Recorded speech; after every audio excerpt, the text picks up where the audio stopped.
ఐశ్వర్యాన్నిచ్చే 5 వారాల అద్భుత వ్రతం మార్గశిర లక్ష్మీ వార వ్రతం. ఈ మాసంలో వచ్చే మొదటి గురువారం నుంచి 5 గురువారాల పాటు ఆ తల్లిని నియమనిష్టలతో కొలిచిన వారికి కోరిన వరాన్ని ప్రసాదిస్తుంది కనక మహాలక్ష్మి. అయితే ఈరోజు వీడియోలో మనకి 2024 సంవత్సరం డిసెంబర్ 26వ తేదీన మార్గశిర మాసంలో 4వ లక్ష్మీవారం అయితే రాబోతుందండి. ఈ లక్ష్మీవారం రోజున పూజ ఎలా చేసుకోవాలి, పూజా సమయం ఏంటి, ఇంకా ఈ రోజు యొక్క విశిష్టత ఏంటి అనే అన్ని విషయాల్ని, అమ్మవారికి ప్రసాదాలు సమర్పించవలసిన నైవేద్యం ఏమిటి అనే అన్ని విషయాలను నేను వీడియోలో తెలియజేస్తానండి. మార్గశిర మాసంలో మహాలక్ష్మిని ఎవరైతే మనస్ఫూర్తిగా ధ్యానిస్తారో, పూజిస్తారో, సంవత్సరంలోని మిగిలిన 11 మాసాల్లోనూ వారికి అష్టలక్ష్మి వైభవం అయితే చేకూరుతుందండి.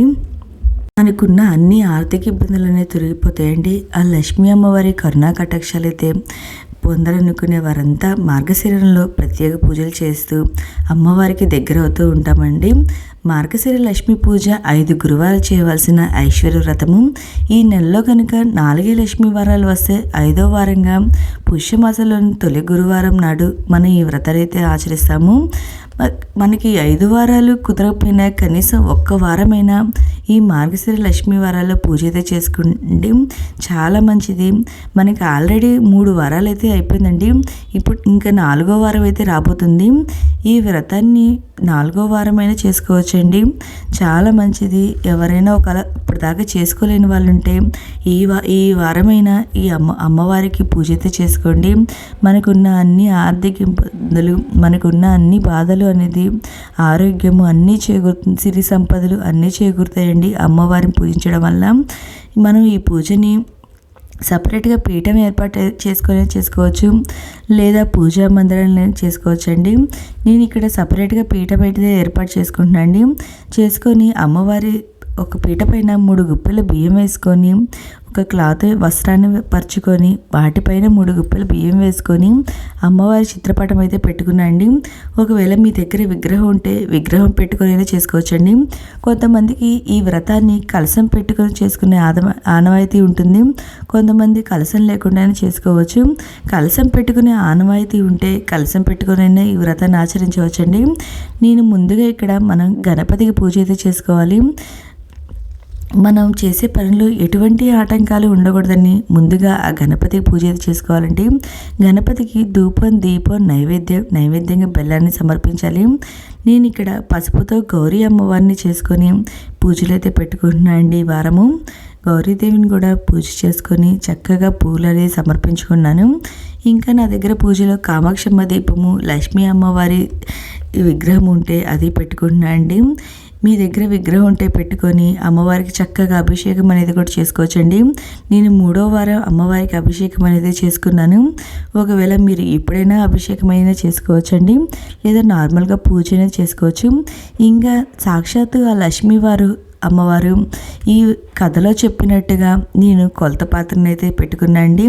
ఆ అమ్మవారే ఈ మార్గశిర మాసంలో లక్ష్మీవారం రోజున ఆ కొలత పాత్ర పెట్టుకొని ఆ పూజలో పెట్టుకొని పూజ చేసుకోమని చెప్పారు అమ్మవారే సాక్షాత్తు. నేనైతే ఈ వారం ఆ కొలత పాత్ర అయితే పెట్టుకొని పూజ చేసుకుంటున్నాను అండి. ఆ కొలత పాత్రలో కొంచెం బియ్యం వేసుకొని, కాయిన్స్ అవి వేసుకొని పూజలో పెట్టుకున్నాను. ఇంకా అమ్మవారికి చక్కగా గాజుల మాల, మీ దగ్గర గాజుల మాల లేకపోయినా యాలకుల మాల, అమ్మవారికి సువాసన భరితమైనవి అంటే చాలా ఇష్టమండి. యాలకుల మాలైనా అమ్మవారికి సమర్పించవచ్చు. ఇంకా చిట్టి గాజుల మాలలు ఇవైనా అమ్మవారికి సమర్పించవచ్చు అండి, చాలా మంచిది. ఇంకా దీపారాధన చేసుకొని చక్కగా ఈ పూజ అయితే చేసుకుంటున్నాను అండి. ఒకవేళ ఇప్పటిదాకా ఈ వ్రతం గురించి చేసుకోవడం తెలియని వాళ్ళైనా, ఈ విషయం తెలియని వాళ్ళైనా ఈ వారమైనా ఆ అమ్మవారికి పూజ అయితే చేసుకోండి, చాలా మంచిది. మనకున్న అన్ని ఇబ్బందులు, అన్ని కష్టాలు అనేది తొలగిపోతాయండి అమ్మవారికి పూజ చేసుకోవడం వల్ల. ఇప్పుడు ఈ పూజ ఏ సమయంలో చేసుకోవాలి అనేది నేను ఇప్పుడే తెలియజేస్తాను. ఇంకా అమ్మవారికి ఏవే నైవేద్యాలు సమర్పించాలి అనే విషయాన్ని కూడా నేను ఇప్పుడు తెలియజేస్తాను. ఈరోజు పూజ చేసుకోవాల్సిన సమయం వచ్చి ఉదయం 5:35 నుండి 10 5 నిమిషాల వరకు బాగుందండి. ఈ టైంలో కుదరని వాళ్ళు ఒకవేళ 10:50 నుండి 12 గంటల లోపు మనం పూజ అయితే నిర్వహించుకోవాలండి. ఒకవేళ సాయంత్రం పూజ చేసుకునే వాళ్ళు 4:34 నిమిషాల నుండి 6:50 నిమిషాల వరకు మంచి సమయం అయితే ఉందండి. ఈ సమయంలో మనం పూజ చేసుకోవచ్చు. ఈ రోజున అమ్మవారికి నైవేద్యంగా చిత్రాన్నం, గారెలు, పరమాన్నం అనేది నైవేద్యంగా సమర్పించాలండి. ఈ పూజ చేసుకోవడానికి కొన్ని నియమనిష్టలు అయితే ఉన్నాయండి. ఈ రోజున మనం తలంటు స్నానం చేయాలి, కానీ షాంపూ అవి అయితే పెట్టకూడదండి. ముందు రోజే తలంటు స్నానం చేసేసి ఆ రోజున పూజ చేసుకునే రోజున ఓన్లీ తల మీద నీళ్లు పోసుకొని ఈ పూజ అయితే ఆచరించాలి. తెల్లవారుజామున నిద్ర లేవాలండి. ఈ పూజ అయితే నిర్వహించుకోవడానికి ఇల్లంతా శుభ్రం చేసుకోవాలి.